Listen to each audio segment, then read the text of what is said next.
Hello future doctors, welcome to सारथा।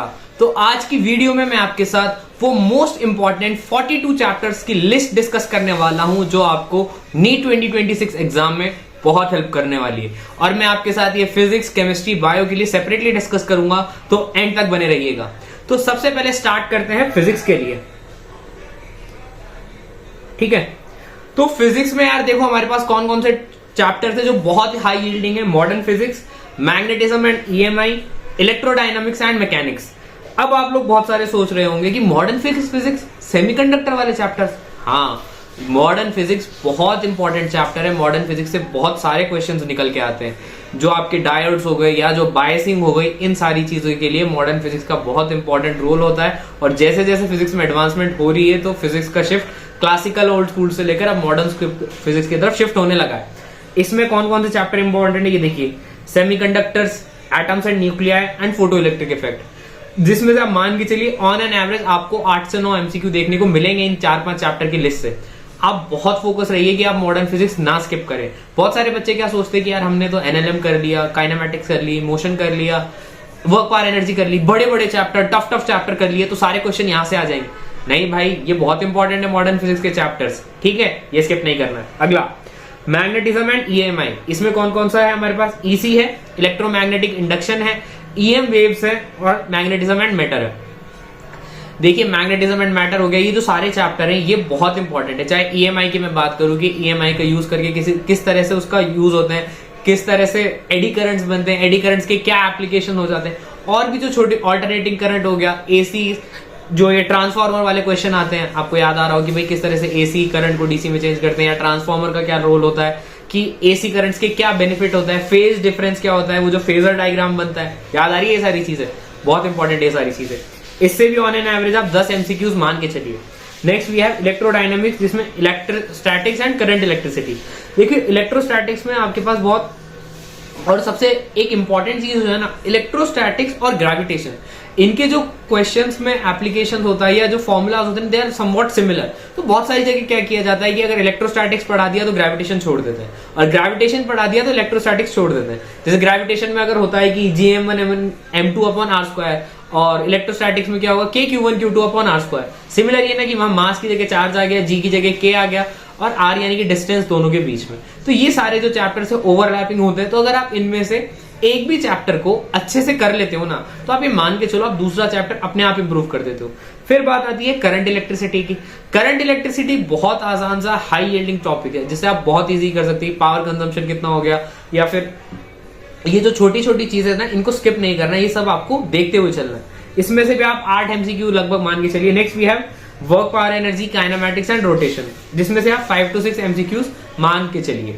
Work power energy में से जो मोस्ट ऑफ द क्वेश्चन है ना, आप ये मान के चलिए कि वो एनर्जी कंजर्वेशन बेसिस पे या वर्क एनर्जी थ्योरम जिसको अपन बोलते हैं ना, उससे हो जाते हैं उस सब। क्योंकि जैसे मान लीजिए कि वाटर है, या फिर उसको किसी बॉडी को इतनी हाइट पे रेस किया गया, लेट अस से 10 मीटर, तो वो ग्राउंड को कितनी वेलोसिटी से स्ट्राइक करेगा। तो बहुत बेसिक से क्वेश्चन है। अगर आपको यहीं पे दिक्कत आएगी तो फिर आप आगे सॉल्व नहीं कर पाओगे। या कंजर्वेटिव और नॉन कंजर्वेटिव फोर्स में कि भाई फील्ड फोर्सेस जो हो जाते हैं, फील्ड फोर्सेस में वो पूछ लेगा कि आपसे work done around close path कितना होगा। अब आपको यही नहीं पता यार, फील्ड फोर्स कंजर्वेटिव फोर्स था, कंजर्वेटिव फोर्सेस में क्लोज लूप में वर्क डन 0 आएगा, अगेन आप एक लूप में फंस जाओगे। तो ये बेसिक्स क्लियर करते हुए चलना है। ये तो बात हुई फिजिक्स की। अब बात करते हैं केमिस्ट्री की। केमिस्ट्री में सबसे पहले ऑर्गेनिक केमिस्ट्री का बेसिक, जीओसी, हाइड्रोकार्बन, इससे भी आप 5 से 6 एमसीक्यूज मान के चलिए, ये आता ही आता है। Next we have organic chemistry का पार्ट 1। होता है ना कि भाई पहले आपको बेसिक्स पढ़ाते हैं, नोमेनक्लेचर हो गया, कैटेनेशन हो गया, और भी ये सारी चीजें हो गई कि भाई किस तरह से कोवेलेंट बॉन्ड बनता है, ये छोटी मोटी चीजें जो होती है। फिर बात आती है भाई alcohol, phenol, ether, aldehyde, ketone and carboxylic acid. इनके name reactions they are very very important. मेरे इतने बार वेरी लगाने का मतलब है they are damn important. You can't take any risk to skip these topics of NCERT organic name reactions. I suggest कि आप पेपर लो, पेपर पे सारी ऑर्गेनिक नेम रिएक्शंस लिख के पूरी की पूरी लिस्ट बना लो। आई गेस आपने अगर बना ली होगी, और अगर आपने अभी तक नहीं बनाई है तो please please please at the earliest ये लिस्ट बना लीजिए। इसमें से भी आप 5 से 6 एमसीक्यूज मान के चलिए। Next we have physical chemistry, जिसमें इलेक्ट्रोकेमिस्ट्री, इक्विलिब्रियम एंड सोल्यूशन। इसमें से इक्विलिब्रियम वाला टॉपिक कम समवॉट डिफिकल्ट है, इलेक्ट्रोकेमिस्ट्री भी थोड़ी सी डिफिकल्ट है, सोल्यूशन बहुत आसान सा टॉपिक है। सोल्यूशन बहुत आसान सा टॉपिक है भाई, कि एलिवेशन इन बॉइलिंग पॉइंट और क्या क्या था, ये सारी जो चीजें थी, ये चीजें आपको जब आपको ध्यान रखोगे कि सोल्यूशन में किस तरह से, और जो आपको मोलैरिटी कॉन्सेप्ट, ये सारे चीजें आप जो ऑलरेडी मोल कॉन्सेप्ट में पढ़ चुके हैं, ये दोबारा से सोल्यूशन में रिपीट होते हैं, इनका एप्लीकेशन आता है तो ये आपके लिए बहुत ईजी हो जाता है।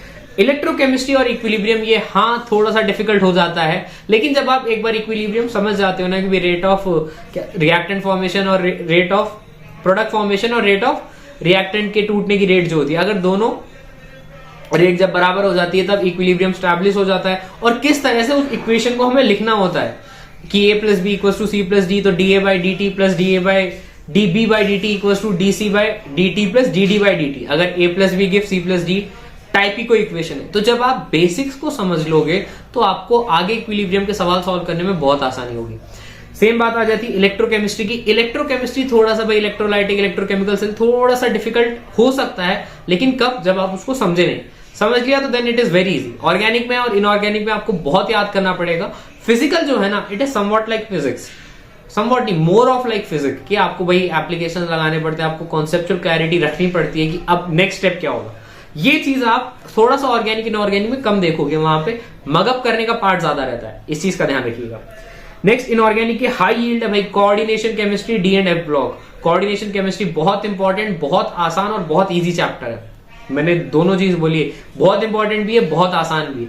कोऑर्डिनेशन केमिस्ट्री एक बार आप समझ गए ना तो फिर आपके लिए बहुत इजी हो जाएगा। और फिर कुछ जो नेम कंपाउंड हो जाते हैं, डेस्पेरोक्सियामीन क्या है, ये सारे जो नेम कोऑर्डिनेशन कंपाउंड्स है, ये भी थोड़ा एक बार इनको एक एक नजर देखते हुए चलिएगा।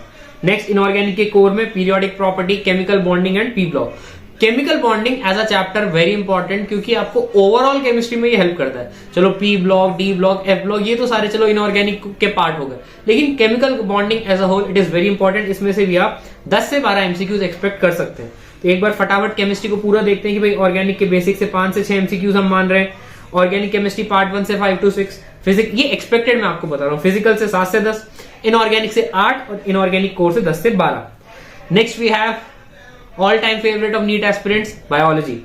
बायोलॉजी में आप डाइवर्सिटी ऑफ लाइफ में plant kingdom, animal kingdom, tissue, anat and morpho, इससे आप 16 क्वेश्चंस मान के चलिए।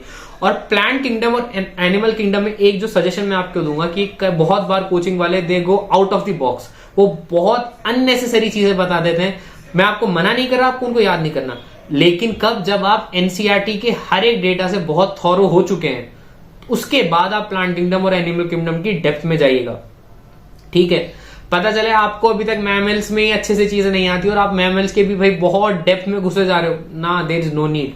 बेसिक जो सबसे पहला पार्ट है, आपको बेसिक्स आनी चाहिए। रेयर बीमारियों के डॉक्टर बनने में टाइम लगता है, पहले बेसिक एमबीबीएस ग्रेजुएट आप बनोगे, तो उसी तरह नीट एग्जाम में भी पहले आपको बेसिक सीखना है। रेयर क्वेश्चंस है उनके लिए आपको अपना टाइम वेस्ट नहीं करना है। ये चीज प्लांट और एनिमल किंगडम में बहुत ज्यादा होती है, इसलिए मैं आपको अभी बोल रहा हूं ये बात। फिर सेल बायोलॉजी बहुत इंपॉर्टेंट, बहुत इंटरेस्टिंग और अच्छा चैप्टर है। सेल साइकिल हो गए और उसके इनिबिटर्स हो गए और ऐसे छोटी मोटी चीज, and it is a good topic. इससे आप 10 एमसीक्यूज मान के चलिए इससे।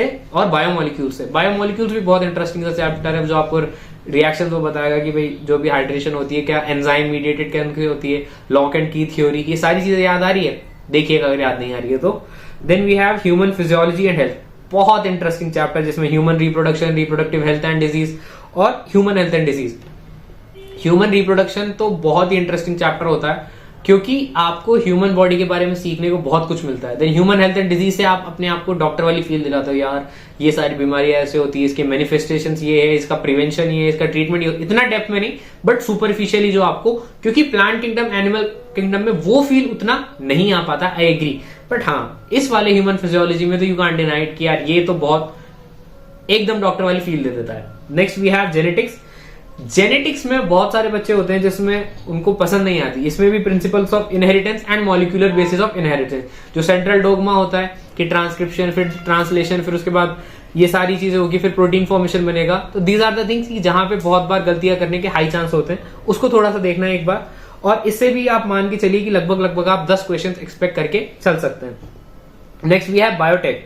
बायोटेक एप्लीकेशंस ऑफ, इससे आप लगभग बायोटेक्नोलॉजी के एप्लीकेशन से 8 एमसीक्यूज मान के चलिए। जो मॉडिफाइड स्ट्रेन बोलते, जो जीन मॉडिफिकेशन होता है, या किस तरह से एडिनो वायरस को इसको यूज करके किस तरह से डीएनए को मॉडिफाई किया जाता है एंड देन उसको इंसर्ट किया जाता है, और उससे क्या न्यूअर प्रोडक्ट फॉर्मेशन किया जाता है। इसमें जो इसी चैप्टर में बायोटेक का आपको डॉली द शीप का एग्जांपल मिलेगा। तो ये सारी चीजें इनको देखते हुए चलना है। At last ecology and environment, ecosystem, biodiversity and ecology, इससे आप 7 के करीब क्वेश्चन मान के चलिए। बहुत वास्ट टॉपिक है लेकिन नंबर ऑफ क्वेश्चंस कम है, तो ऐसा नहीं करना है इसको स्किप करना है। इसमें जो रिवेट पॉपर हाइपोथेसिस हो गया या और भी जो सारे क्वेश्चंस हो गए, आपको इन सबको देखते हुए चलना है कि ओवरऑल आप अब इससे अपनी प्रायोरिटी सेट कर सकते हो कि किस तरह से मुझे ये वाले चैप्टर्स तो कंप्लीट करने ही करने हैं। जब आप ये कंप्लीट कर लो उसके बाद आप दूसरे चैप्टर्स पे शिफ्ट हो सकते हो। अब बात आती है कि ये वाली आपको लिस्ट कहाँ मिलेगी। कुछ नहीं करना, आपको हमारी वेबसाइट पे जाना है www.sartha.in। वहां पे आपको ये ब्लॉग सेक्शन में मिल जाएगा 42 चैप्टर्स लिस्ट टू स्कोर 600+। तो आई गेस आज की वीडियो में इतना काफी था। जाते जाते आप फटाफट से टेलीग्राम चैनल और व्हाट्सएप चैनल ज्वाइन कर लीजिएगा, वहां पे कई सारी अपडेट्स है जो आपको मिलने वाली है। आज की वीडियो को यहीं एंड करते हैं। थैंक यू वेरी मच, मिलते हैं अगली वीडियो में। Till then good bye.